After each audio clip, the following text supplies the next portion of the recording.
I'm your girl, Nai. And I'm your girl, Rae. And this is Cuffed to the Culture, where we stay with hella opinions, hella intellect, hella laughs, and we're hella black. Yes. Are we Shout out to cuffed Michael- to the culture? We are. And shout out to Michael B. Jordan. Shout out to Michael B. Acton. That's his new name. Shout out to Ryan Coogler. I'm rooting for everybody black. If you have a black wife, you hire black people, you're a black person, you check all my boxes. Yeah, absolutely. I'll stand 10 toes for you every time. And you know what? To the Academy, you will get your just due for not awarding Ryan Best Director, but we appreciate Best Original Screenplay because that says what? He picks up that pen. And You know what? Paul Thomas Anderson, you too will be dealt with, but in another episode, okay? Trust. You will be dealt with. And Tiana, girl, congratulations, boo. I'll give you my congrats because that's a black queen right there. That's a black queen. And right you know there. what? I'm going to stick beside her. I'm going to stick beside her because she's a black American queen. And you know what? My Solons, I'm going to stick beside at all times. However, I was really rooting for Woomy. Because Sinners was just phenomenal. Everything. Sinners should have swept. But you know, the Academy is behind schedule per usual. And one day they will wake up. And Ryan, again, tens. Miles Caden, tens, Miles, because I'm telling you, somebody take me. I got chills. Like I had never seen that scene 100 times before, but seeing it live on the Oscar stage really brought tears to my eyes. And I'm so happy for him because, you know, he learned how to play the guitar for this role. Like, he didn't play the guitar before. That's a young black king right there. Go ahead, little boy. I'm always so amazed by people who are musically inclined. Like, what do you mean you learn how to play the piano what do you mean you learn how to play the guitar for this role? And like, it worked. That's what I'm saying, because I've tried to play many an instrument and I just rhythmically was struggling. But for him to have learned it for this role, yeah. Clap, clap, clap. Yeah. But that's what I'm saying. Maybe he's just musically inclined. And because he can sing and stuff, it just works. And that with a voice like that, absolutely. I mean, I'm surprised he doesn't play many other instruments. But to everybody who was saying that Misty Copeland came out as a FU to Timothy Chalamet Toyota Camry, as the people on Twitter are calling him, have y'all lost your mind? Why are they calling Timmy Toyota Camry? Oh, no. But it's provocative. It gets the people going. And you know what, Timothy? Is it Timothy? With a little It is. It's Timothy. He's French. Is he related to Jack A. Henry? He's French. He's French. Timothy King, you learn. Let me not say King. That's reserved for Ryan and Michael today. That's reserved for Ryan and Michael today. But Timothy, I think he actually learned today what an Oscar run, like what you need to do. Because you know what's crazy though? This happened before and Oprah stopped Jamie Foxx. Because Jamie Foxx said Oprah called him over to her house when he was doing his Oscar run for Ray. She called Sidney Poitier over. She called other big hitters in the industry. And Jamie Foxx said, she was like, "You're ruining it, Jamie. You need to get it together." And Jamie got it together. He got his Oscar. And I just want to say, come on, PR baddie. Them Oscar campaign runs is important. Because I think when Woomy came out and explained how Stack had dimples and Smoke didn't, I said, a dimple now. Yeah. Why did girls used to do that so bad? Give themselves a dimple? It's or me, try? I'm girls. Whoa, are we throwing shots?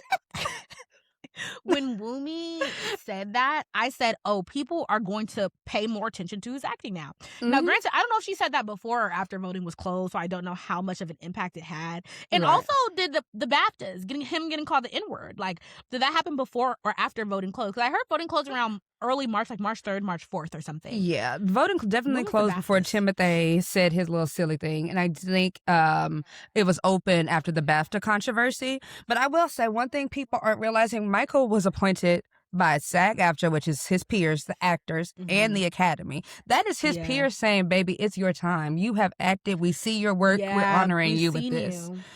People, I think, have to understand the Oscars, the Emmys, those awards, the Grammys are not necessarily always about the project, but about sometimes your peers recognizing you for your career achievement. Just like when old girl Jamie Lee Curtis got that award last year for Everything Everywhere All at Once. Which was I'm not going to piss myself off again. But she was overdue for an Oscar. It's just, I hate it was that year. I'm letting it So go. voting closed on Thursday, March 5th. Both Timmy Chalamet saying he hates opera and ballet, and the BAFTAs happened before voting closed. So Timmy basically... Timmy? Yeah. But then again, too, when you think about Marty Supreme, like, they didn't really win anything else. So I don't think he was a strong contender anyways. Like, to me, it was always between Michael and Leo. Like, if we look just like at all the runs from the other award shows, it was always going to be them two, in my opinion. Right. I agree. And I'm really surprised by this Timmy news. I don't know why he would say that, but, you know, he has time. He's very young in his career. He is. And I think he has so many more films coming out. Exactly. He has time. Like, I think that's also the thing. I think people loved Michael B. because, like you said, we've seen him work at his craft since he was Hardball. Because everybody keep quoting The Wire. Hardball was first. He was... You never seen Hardball? Hardball is such a good movie. If y'all... Okay, Hardball is about... It's Keanu Reeves in it randomly. But Keanu Reeves is this gambling... He gambles a lot. So somehow he gets himself into this, like, awkward situation where he has to coach this black boys Chicago baseball team. Like, Little League baseball team. And Michael B. Jordan is one of the characters on the baseball team. One of the boys on the baseball team. And it's such a good movie. I'm not going to spoil the ending because G-Baby... But yeah, you have to watch Hardball. It's a black classic.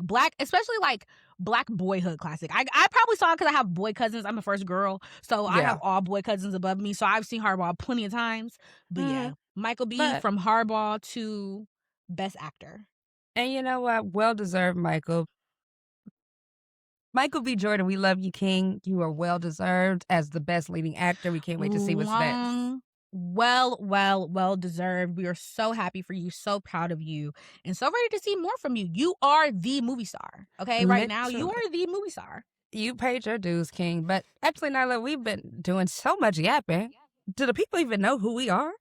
They don't. Record scratch. Hi, y'all. Cuff Clique. Oh, did I sound very country when I said that? No. I'm your...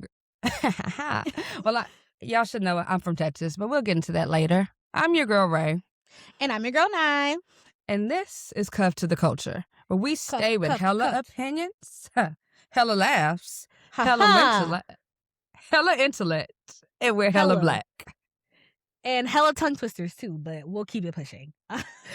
And clearly laughs from the gut. Yes. We are here with a brand new podcast for the people. And we're here to make you laugh, to entertain, to make you think, to make you say, girl, I agree. To make you say, girl, what are you talking about? To do all the things. To sit it in your group chat like, did y'all hear what these heifers was talking about? And we from the South, so we take heifer as a compliment, okay? Yes, very much so. Okay, so we've told them a little bit about culture. Why now? Like, I guess... how did we get here? How did it take us so long to start it? Like, what's your point of view? Cuff to the culture before the mic. Why did it take us so long to start this? Girl, we work real jobs. No, but let me not say hello. Let me not say real, but we're 9-to-5 girlies. Don't ask us what our 9-to-5s are because we're very private about that. But we are 9-to-5 girlies. I think for me too. Oh, it was a little fear. It was fear of, I don't know. I just like, this is something I actually am very passionate about. And for me, sharing passions with the world, it's always a little bit scary, okay? Telling people what you love and your opinions and how you feel is scary. And if I have a dream and an idea that something's going to take me out the hood and it doesn't, I'm going to be crushed. And so that's for me a big one. The people may or may not know, depending on who's listening, but you started a whole brand on TikTok as a black girl in LA. So tell me a little bit how this differs, and I'll tell you what kind of made me a little scared to start. I just picking up on that. As a black girl in LA, I kind of just did it. And you remember, like, it wasn't a plan. It wasn't I'm going to, like, reveal this to the world. Right. It was literally... It was very much y'all can't see, but I'm moving my camera. Yeah, it was very much I went to a sushi restaurant and I'm just like, I'm a black girl in LA. Let me make this tagline. And it just started. So I think with that's the difference. This is like planning beforehand. Something I'm like, oh girl, this is pushing you toward your future. And that's scary.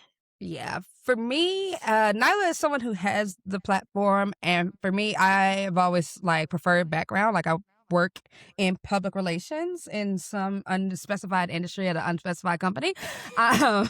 But as a professional publicist, PR professional, your job is to play the background and kind of just amplify the people in the front. So I never, ever, ever thought I would build a brand or a platform or such. But then once I unpacked that deeply, I was like, why not?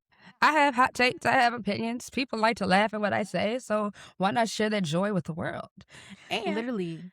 I have a sexy voice for the late nights. Ma'am. But also, it's not that type of podcast. Yeah, you gotta stop thinking small. You gotta start thinking big. Like, big. Yeah, why not? And I guess that was the thing too. Like, why not us? Why not us? We would literally sit in our living room and have the most entertaining conversations. Every time me and Reagan are at a party together, we bring up the most entertaining conversations. We pull people into the dialogue. We're yapping. I'm sitting at the table. Day. I'm gonna ask the question. So, did y'all see what happened on Twitter? Okay, are we discussing this? I love a hot topic. I love a pop culture moment, and I love a trivia moment too. Same, agreed. And we will whoop you in trivia. Let's be clear. We'll whoop you in a lot of things. Let's be very clear. But we ain't gonna start. We're gonna start with a piece of love, y'all. It's our first episode. Okay. I'll be easing into it.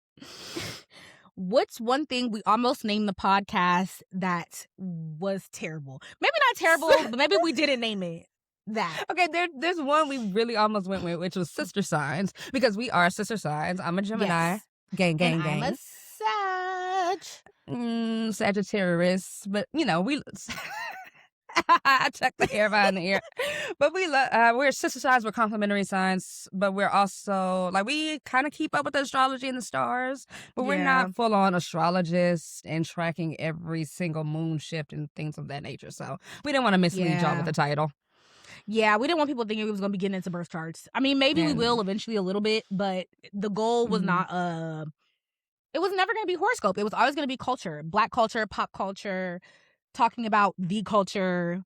So cuffed to the culture made the most sense. It's perfect. And we love alliteration, okay? Put your CCs up in the comments. Boop, boop, boop. All right, Okay. Let's stop laughing. Okay, for real. Okay, I'm going to ask you this night. I don't think I've ever asked you, but what are you actually scared people will think about you after listening, or maybe get the wrong idea about you after listening? I have always had very, very strong opinions, as you know. I have always been the type of girl to 100% stand behind my opinion. I have had my day on Twitter. I'm one of those. I've had my day on Twitter specifically. I'll give y'all a little tidbit. When everybody was doing an HBCU versus PWI debates, and if HBCU culture is significant or only at HBCUs, I started that because I said stop appropriating HBCU culture. Yeah. So I've always had a strong opinion, and so I think I'm really scared about people taking one opinion and applying it to me as a person. I really do try to be as kind and as honest as I can be, but sometimes my opinions may not resonate with everyone. So I am a little worried that people may say this opinion represents the whole, the totality of who I am, and that's not the case. Some opinions I have, people would be very surprised that I have. So. Yeah, and I think that's terrible. Don't limit someone based off of one opinion. We're multi-dynamic women with many thoughts and opinions that sometimes contradict themselves, i.e. me. Yes. I am a Gemini, and sometimes I be arguing with myself in my head. I am smoke and stack at the same time, okay? But for me, what I'm scared about is sometimes I do just be yapping, and I know this isn't a live pod. We'll edit, but sometimes I say things maybe as a joke or maybe just off the fly, and I don't want it to be misinterpreted. Again, have a background in PR, worked as a publicist, know how the media... Sorry, I just dropped something. Ching, ching, ching. Okay. That was a money sound. That's what it sounded like to me. Okay. But yeah, I just don't want people to misinterpret what I say because I don't always fully think about every thought before I say it. Sometimes I'll just say it just for the giggles, and I don't mean it literally. I can be very hyperbolic in my talk. And we're human. We're literally humans. So. We're all flawed, beautiful creatures. Points if you know what show that's from, because that show shaped me. Okay, and I guess one more question is, one thing we're nervous about with the pod. I'm nervous y'all not gonna listen. Listen, friends, prove me wrong. Send this to 100 people right now. Get our numbers up. But no. Yeah. I mean, if I'm honest, Literally same vibe. I'm nervous that people won't respond. And let me not even say that, because I think we're funny and fun and all of the things. I'm nervous we won't reach the people we're trying to reach, and like figuring out how to do that. Like, how do we reach the audience we want to reach? Yeah, I definitely. That's very well said. Mine is definitely still us flopping. And flopping is subjective because we don't need millions of numbers, though we're open to it. But not having our target audience seeing us, feeling represented is a flop in my mind. And that's what I'm nervous about. No, but we won't even. Yeah, because I've already planned the Essence panel we're gonna do. I've already planned my outfit for Essence Black Woman in Hollywood next year. Okay. I've already thought about sitting on Martha's Vineyard panels, explaining to people how we made our podcast pop and doing a live show there. So if those things don't come into fruition, I'm a little nervous. And they will. And they will, because we're destined for greatness. Like, we're smart, we're funny, we're relatable, but not in the fake way. But like, genuinely, we're your homegirls in the group chat. And that's what we want y'all to feel. That's all we want to be, is your homegirl. Girl, that's it, okay? We don't have all the answers. We just yapping away, you know? We don't have all the answers. But we figured it out as we go. We don't. We did it, Joe. We did it. Okay. So we started. That's all. And we're here. And y'all are here with us. So join us along for the ride, baby. Let's go. Okay. I want us to take a little vow to each other, Clique, and y'all gonna hold us accountable.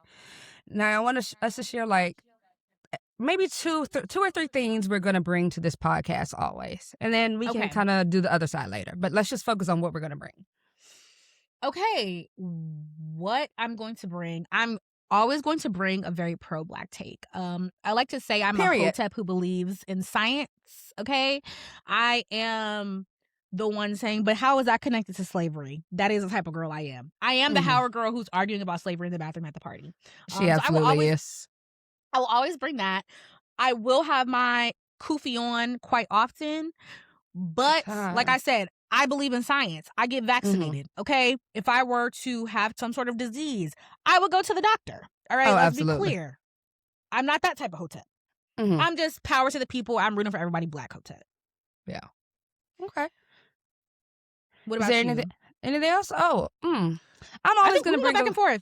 Okay, cool. Let me see that. I know for sure I'm going to bring a little joke to levity to the conversation at all times. I'm good for making an inappropriately timed joke. Okay, I love a little laugh. I love a little giggle. I don't like anything too weighty.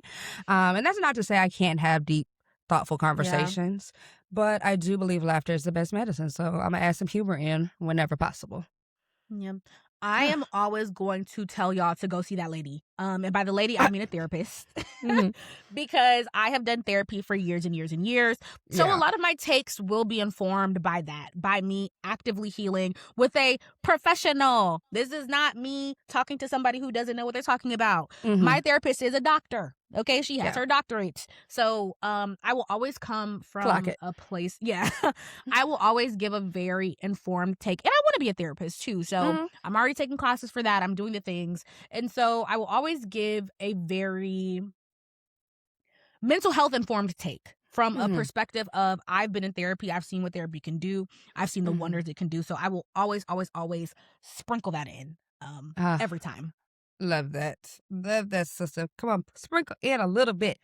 Help the people. Because maybe this will be the bridge to them actually going to see the lady. I hope. And please go see that lady. Please. Sometimes we need to see her twice a week. I know I do. Okay. I think the next thing I'm going to bring is something. I'm always going to bring advocacy for Black women and Black women of all walks of life. I am a womanist. I am woman. Hear me roar, okay? I do it for my sisters and the girls only. I love Black women. I come from a very matriarchal family, which we'll talk more about in later episodes, but everything I do, you see me, we see each other, sister. We see each other. Everything I do is for the Black woman, and I love us. So I'm gonna come in with the hot takes, and I'm always have my facts correct. Because when we're talking about Black women, we generalize a lot. Some people generalize a bit too much. We're not a monolith. Okay? Yes. Like that. I think my last one that I'll always bring is, while I am a person who loves to live in the nuance and loves to live in the gray area, I also am an operations professional. Again, at an undisclosed company in an undisclosed industry. But I am an operational professional. And so my mind always goes, what will work and what won't work. And while I love and always respect certain takes I see about like, why didn't this film have this? Why didn't they do this for this PR run? Why didn't this business do this instead of doing this? I'm always going to give you a take of operationally, that doesn't make sense. Like, so when you're doing something that doesn't make sense, I'm always going to say, this doesn't make sense for this industry, this context, this situation. I will always call out, we can love to live in the, oh, but if we just change the world in this way, it'll make sense. That's not where the world is right now. So I will always give a very realistic, like balanced take of, we would love for this to happen. In theory, it sounds great. In reality, that's unrealistic. Right. And I'm going to have to put on my Howard University bag and piggyback off of that one. I will always come with some industry takes, insider industry knowledge to the best of my abilities. I love pop culture. I live and breathe entertainment. I like the who's, the what's, the behind the scenes, the agents, the publicists, the managers. I am intrigued in that. I'm reading the trade. So I'm not claiming to be an expert, but don't doubt my expertise. Okay, clock that. So I'm always going to bring a little pop culture commentary, insider knowledge, and add some context to things that sometimes isn't publicly known. Yeah, I love that. Okay, sister, what's one thing you refuse to do on the show?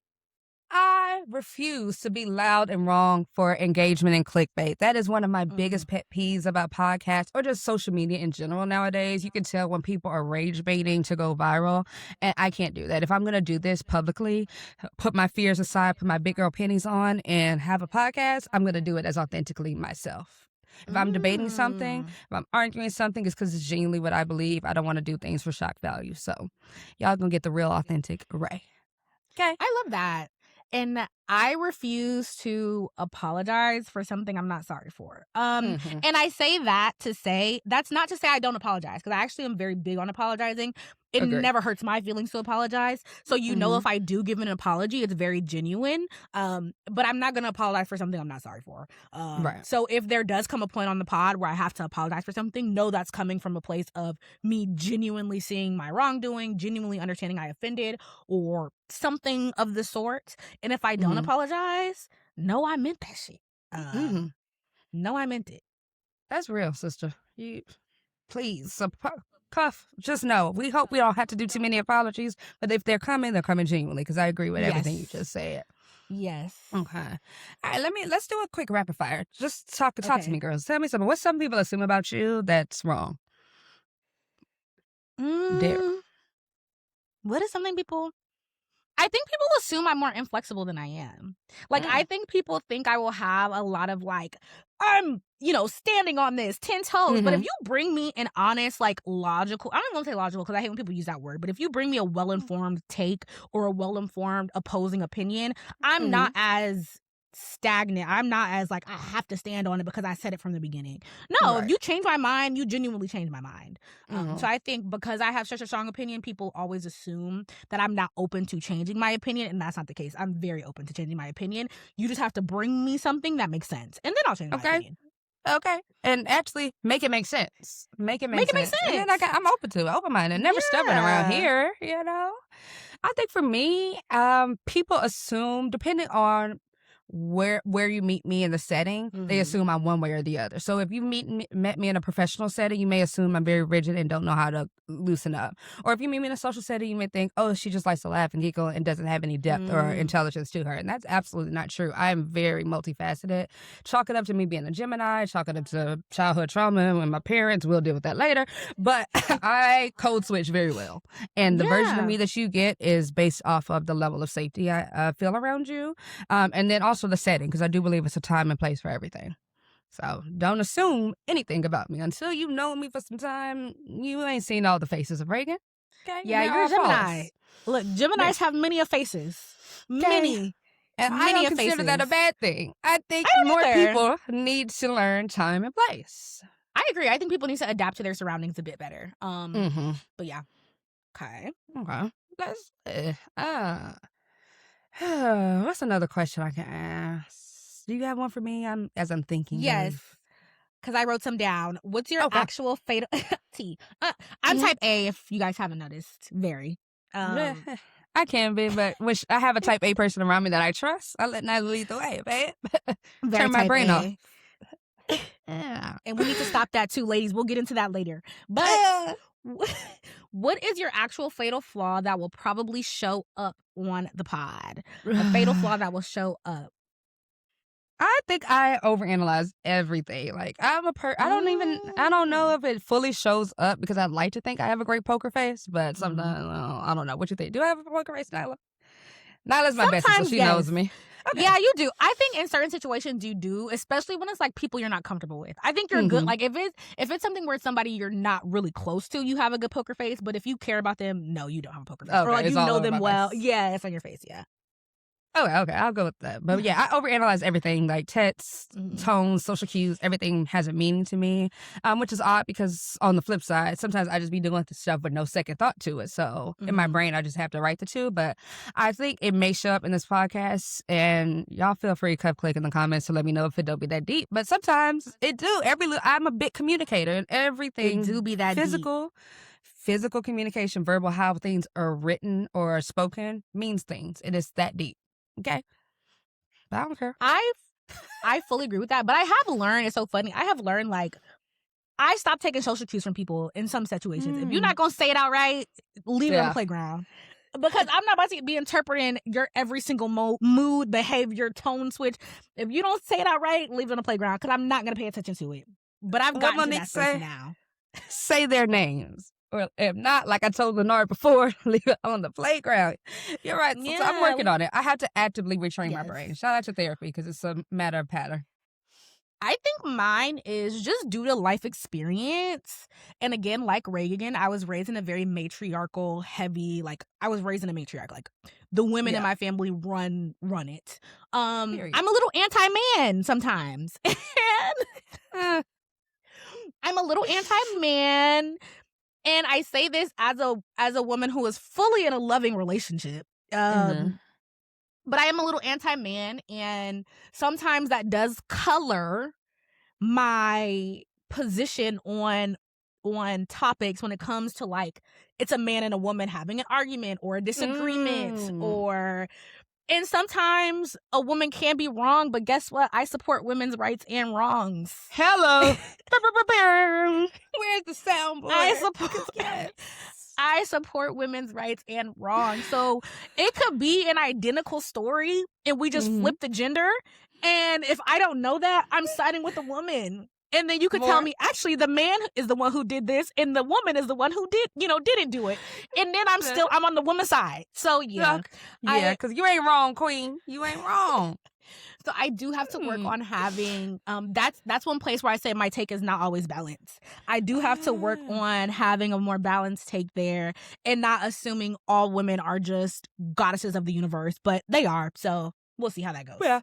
Actually, though, I agree to an extent, but as time continues to progress, that viral tweet rings in my head. Some of you heifers are dumb. And I say... I do not support all women. Some of you are very dumb. Some of you do be ruining it for me, but I would never publicly disgrace you, my queen. Exactly.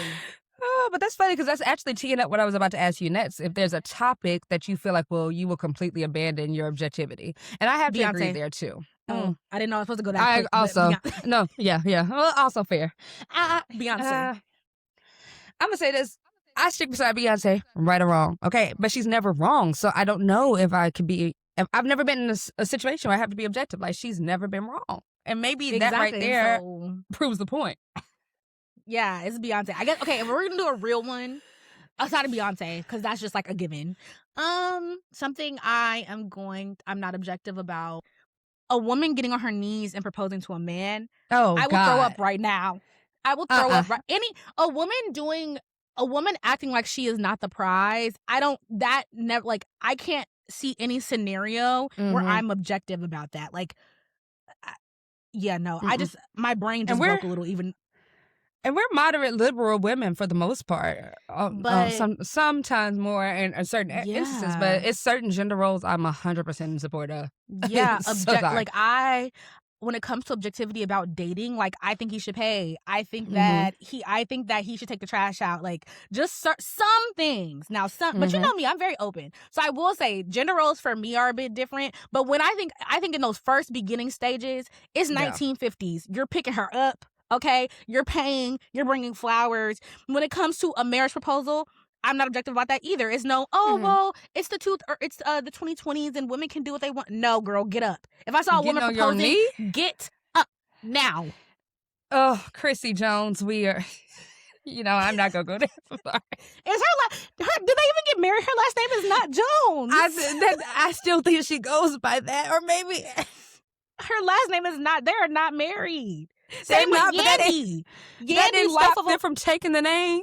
Life of a Wife. Yeah. I am recreating that video, though, when I get engaged. With the curly wig and all.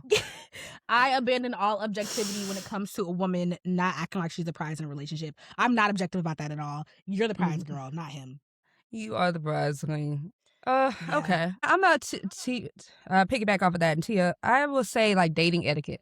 Especially when it comes to effort. I know the girls say you're not supposed to make them read your mind, blah, blah, blah. I fully believe when you know. When he knows, you'll know. And anything else is subjective. So go live your life, queen. I will argue you down. Well, we are here, Cuff Clique. We have a pod. So, all right, Cuff Clique, we're going to tee up one of our very first conversations. And it's so funny. The first segment we'll be doing on the pod today is Cuffed to the Comments. And Cuffed to the Comments is where we bring social media takes, conversations, popular videos, and we talk about them on the pod, very similarly to what the segment is titled. But today we're talking about the soft life versus being a girl boss. Are we turning our brains off around men? Is this setting us back, or is it a sign of trust? Can a girl be a girl boss with a soft life? What is a soft life? What does that look like? And yeah, let's just get into it because Reagan and I have differing opinions on this. Okay. You want to kick us off with your opinion, my sister? Yeah. I think so. You should go first. Because of your opinion. The first question I'll ask and post to us is, what is soft life and how has it been represented like we've seen on socials? So for me, I've seen it represented in a few ways. So the first one, which I completely disagree with, is the soft life, like romance, sugar baby. You go, you sit at a bar, you look around till a man wants to pay your bill. I still think of that video. That girl was eating her food, looking around. Like, so embarrassing. So that's one aspect of soft life I've seen is your man pays all your bills. You don't know what's going on because you have a man in the house and he just takes care of everything. And, oh, girl, I don't know how much my mortgage is. Oh, girl, I don't know how much the phone bill is. All of the things. Wendy Osefo. Ooh, free you, Wendy. Free you, girl.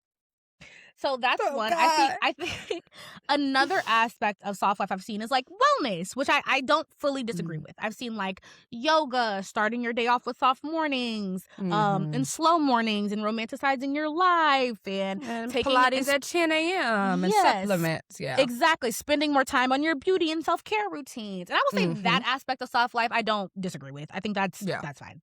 And then the last one we've seen, or at least I've seen, it's not working hard. When people are like, I just don't want a job and I don't want to have any ambition and I just want to float through life. Maybe that sounds a little condescending, but I just want to go through life and not deal with anything hard. And I want to and I'm setting boundaries to any conflict I don't want to deal with. Anytime I don't agree with someone, I'm cutting them off. Like that part of the soft life. So I would think those are the three avenues of soft life we're working in and talking about today. Okay. And I guess, you go to. I can get my opinion on those three. So first one, romance, sugar baby vibes, or I turn my brain off around my man, hate it, disagree, boo, wrong answer, forehead. That's how I feel. All right, this is my thing. I turn my brain off around my man.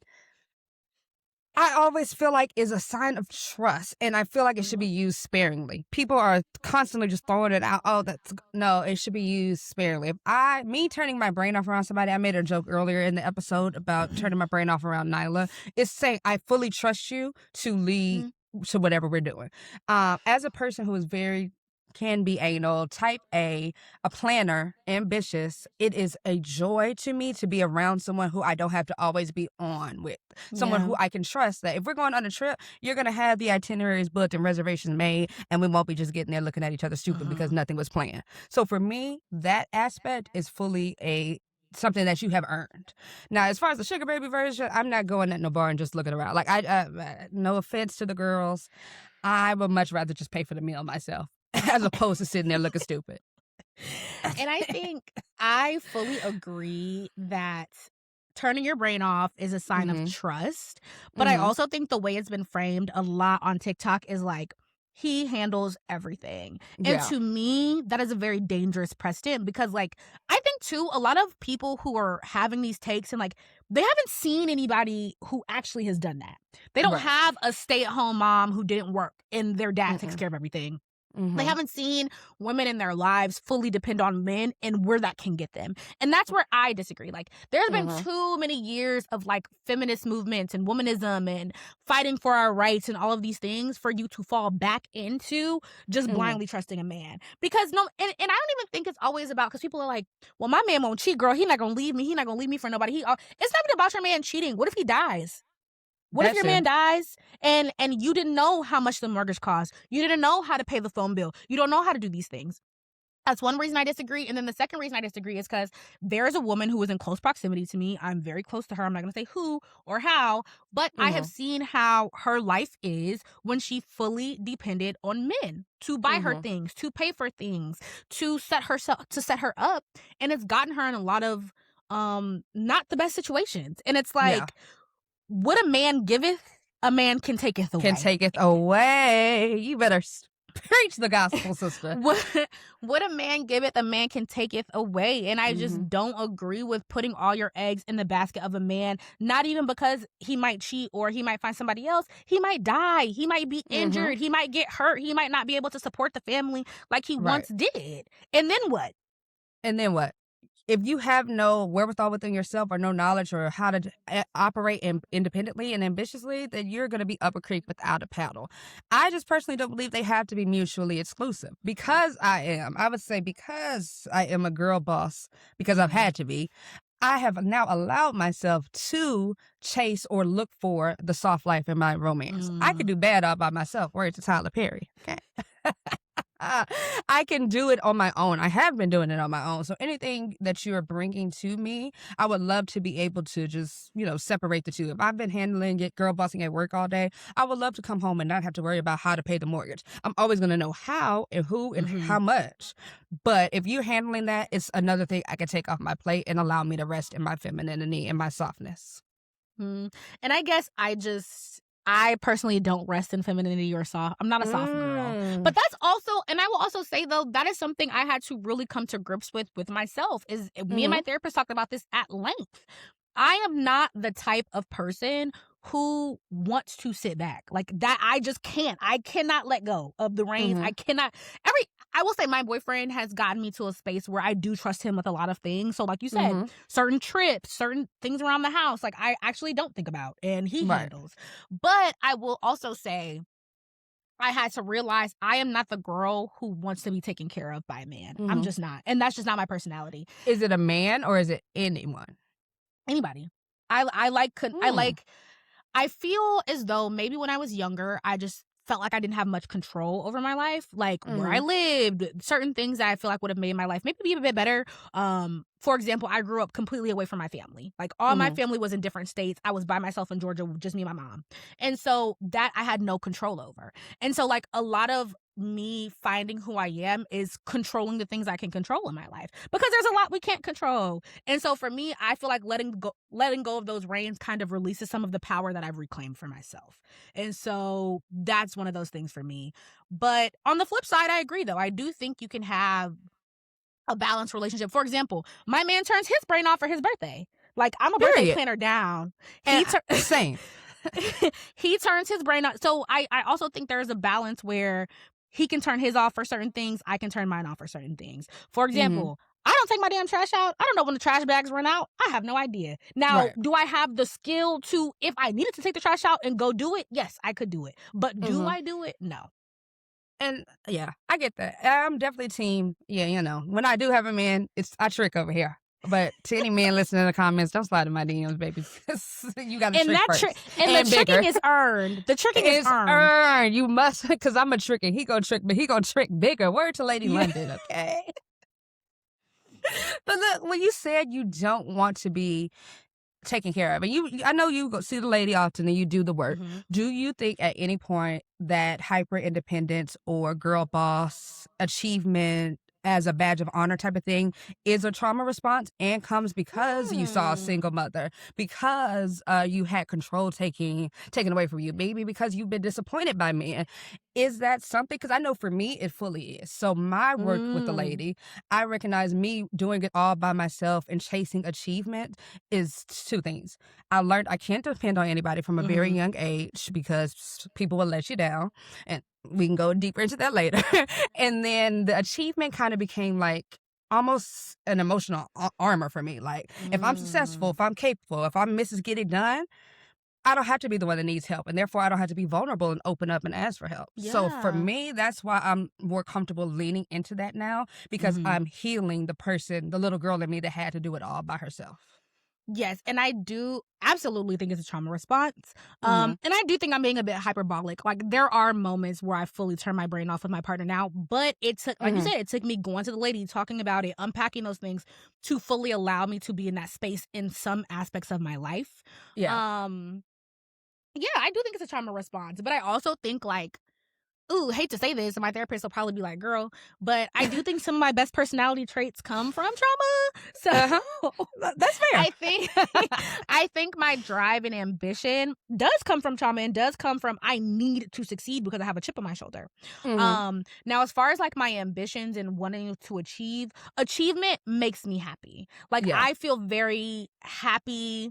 My self-worth is tied to my achievements. And I don't know if those things will ever be decoupled. Like, that's another thing I'm learning in therapy is like, I don't think some things about me will ever change. So it's just learning to deal with them now. And so in this same vein, in this same token, I don't think I will ever, ever, ever want to be taken care of by a man, because like I've seen a man give and I've seen a man take away from women in my life. And so I don't think I will ever be able to fully relax into, I'm just going to let a man give me the world. Like, I'm always going to be giving the world to myself. I'm the type of person, I'm always going to give myself the world before anybody. And if he wants to give me the world too, that's cool. That's even better.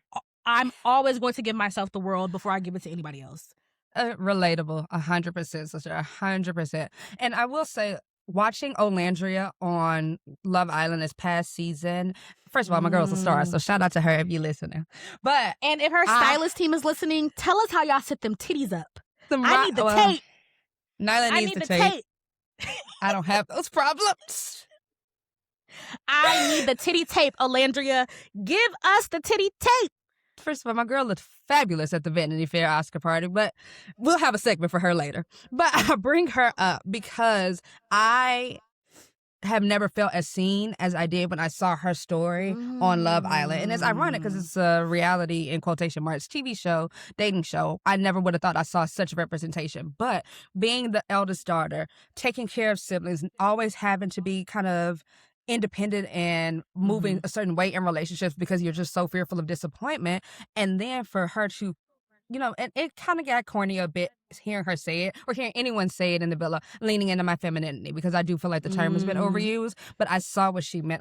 Nick allows her, and it's not even a financial thing, Nick allows her to be, just recede, to, I don't have to lift, even though I can build this desk, I don't have to lift a finger because my man is there to do for me. So when I think about the overall soft life narrative, yes, the finances are a piece of it, because open up that wallet, man. But it's also, for me, about just being comfortable, being vulnerable, and opening up and having that full trust in someone. And that's what I desire in a full partnership.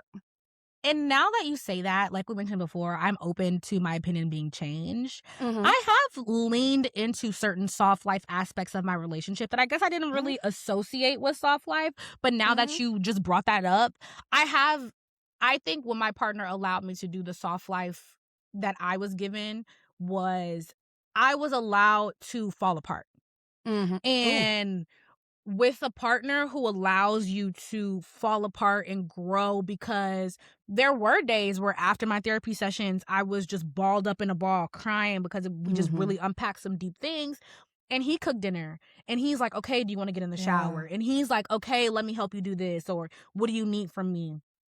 And that is me, because that's something I didn't have before.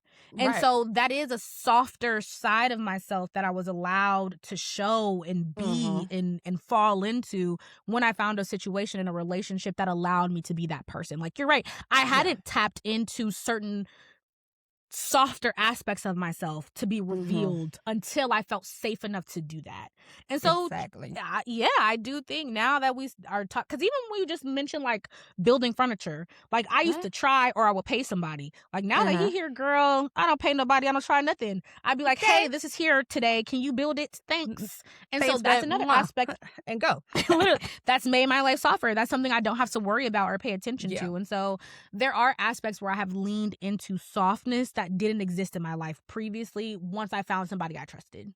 Exactly. And that's not to say, tying into financials and emotions, you've picked yourself up when you've fallen apart before, but to have someone to be there to do it for you ultimately is the soft girl life. So as we're stepping out of like looking at soft girl life in the sugar baby romantic lens, I'm also showing soft girl life in a professional lens too. Like this is coming from a person who was hyper ambitious. I'm talking skipped a grade in elementary school, always at the top of my class through high school, college, did multiple organizations, very well rounded, got to the top of the top company wise in my career, and still felt a sense of unhappiness because I felt like all of my achievements were tied to a company or tied to a role as opposed to something that came from within.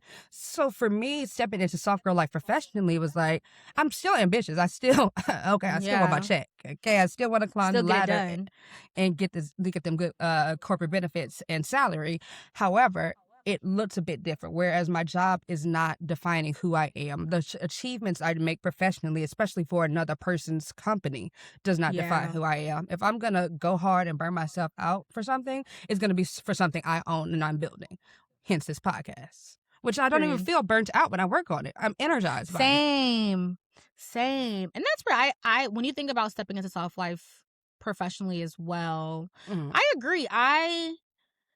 I had to stop, like, what really happened was, I know someone, their EVP passed away, and that person told me they gave a shout out at the beginning of like a meeting and was like, rest in peace to this person.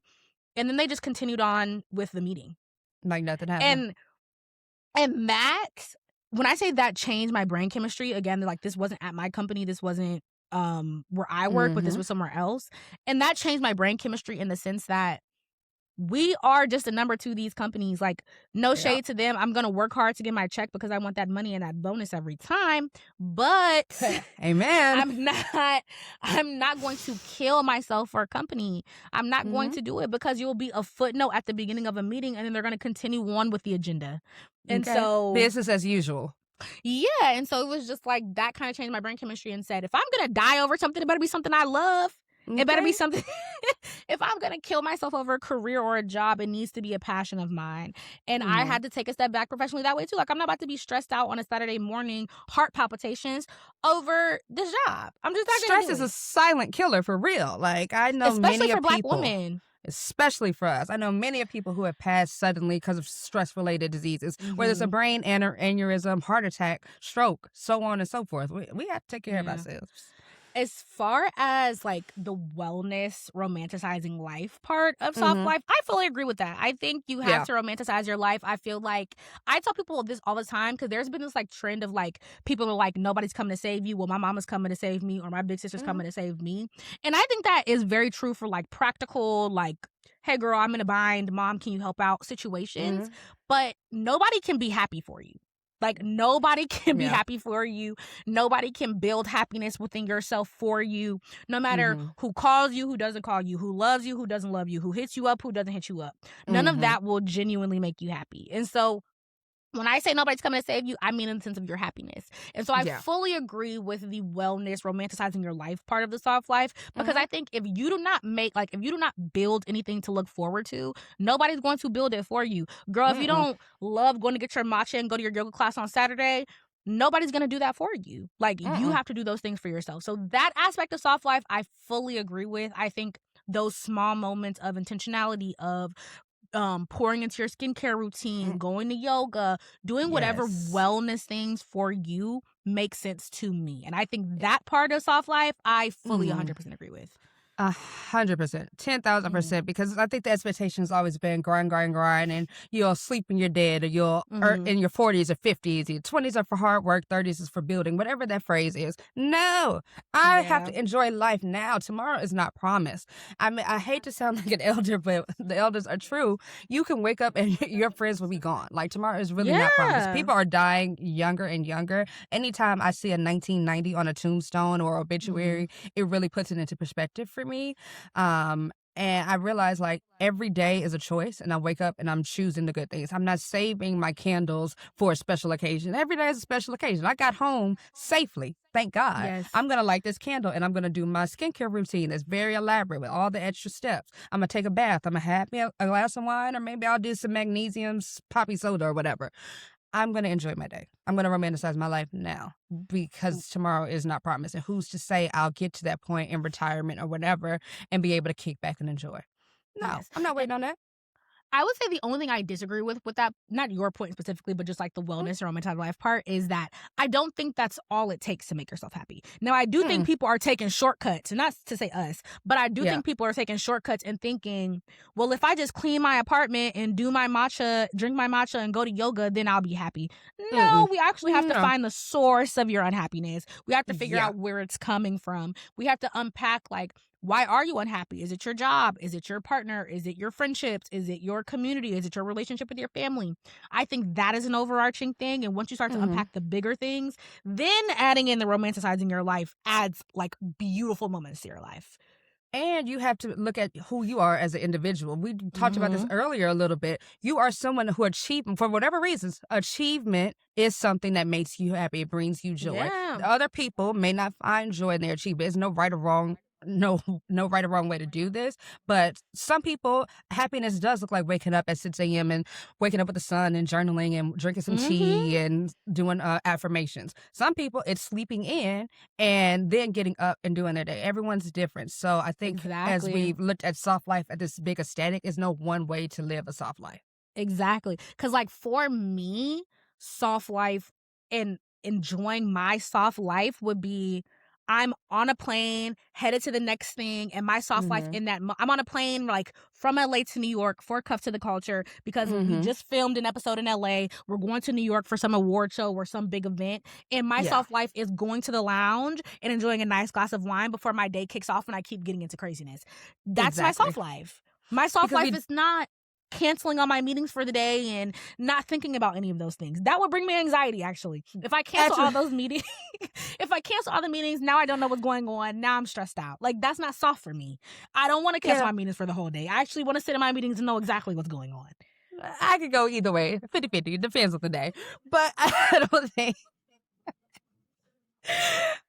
ambition and stress or anxiety, I don't think it has to be mutually exclusive. Like, there are moments, even in a soft life, you're going to have moments of stress. You're going to have moments where you have to lock in. Building a business, having kids, rising in your career, whatever it is, we don't have to throw away hard work just to have a soft life. But I think weaving in the moments of softness and wellness is important while balancing it out. So you can be a girl boss and have a soft life, in my opinion.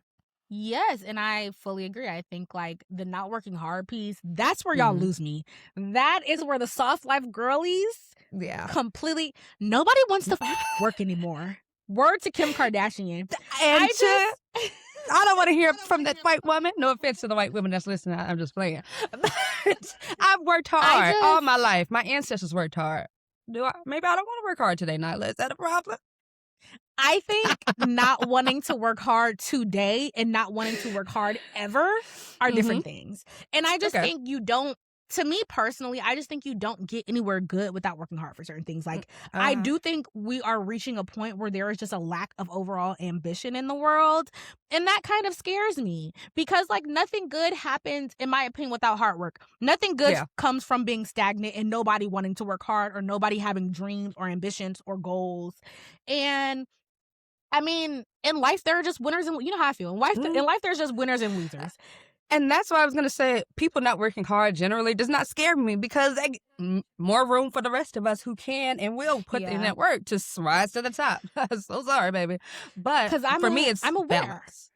A winner. What's the quote you live by? What's the quote you live by?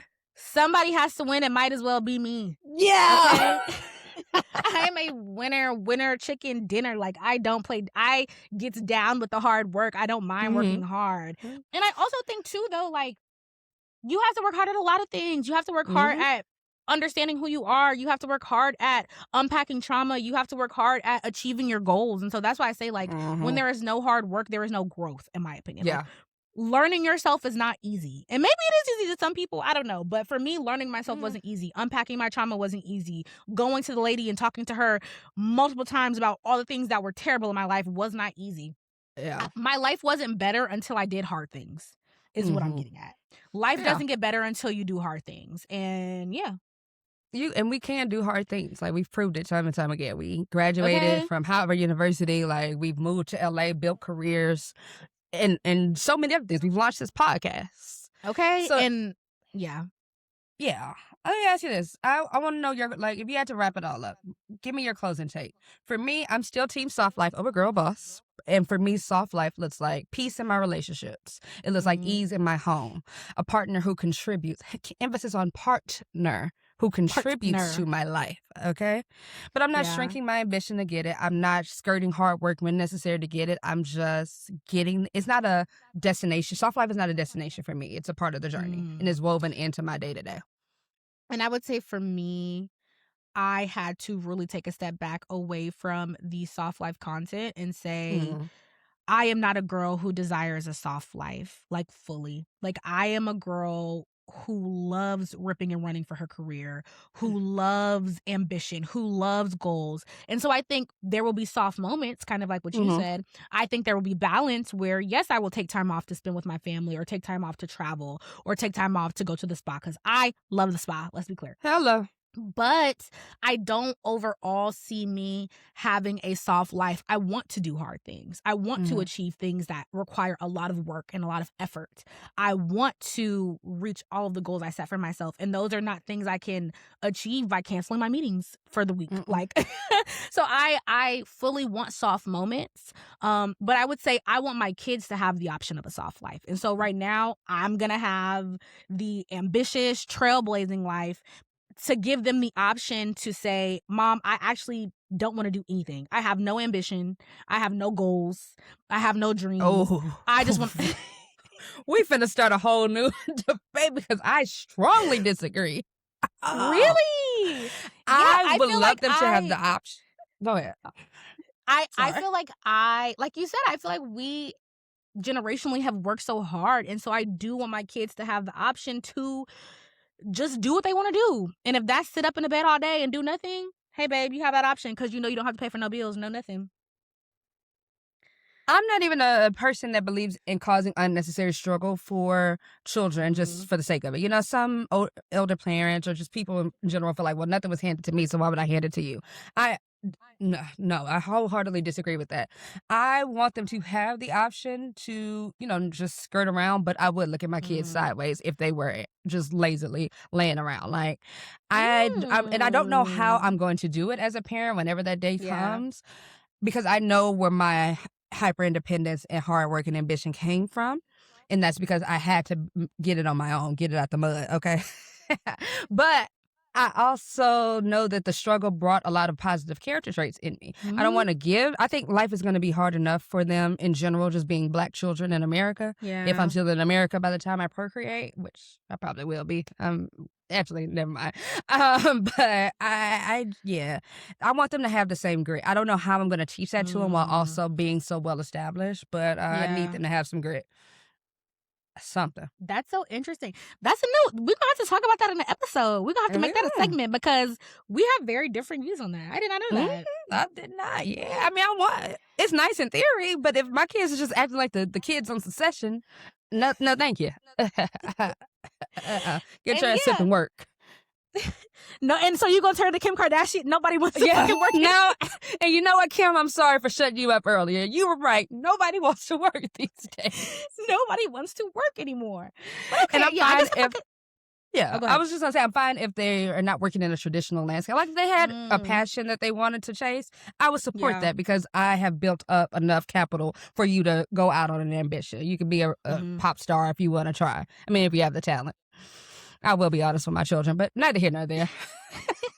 So yes, I guess to sum it up though, like you said, for me, I want to achieve hard things. I want to achieve goals that take a lot of time and energy for me to achieve. And I want soft moments when I can have them. Mm-hmm. And we're going to get these soft moments through this pod, I hope. I pray. Please hire us. Book us. Booking have us link come. in bio. All right, Cuff Clique. That was such a good convo. I love talking to you, Nyla. I could talk to you all day. I love talking to you, Reagan. Girl. And Cuff Clique, if you listen today, you can consider yourself cuffed. Cuffed to the culture. You're cuffed to us. You're locked in now. You got to come watch every episode. Sorry, you're already here. Come on in. And you know what? When you watch every episode, make sure you like, follow, share, subscribe. Send it to your group chat. Comment, flood our comments. We read the DMs. If y'all feel... Please. If y'all feel away, let us know. Nyla likes to argue back. I may argue back too. It depends on my mood. Oh, if y'all get on me, I'm definitely bringing up your dead granny and your Twitter bio. Oh, cut! Cut!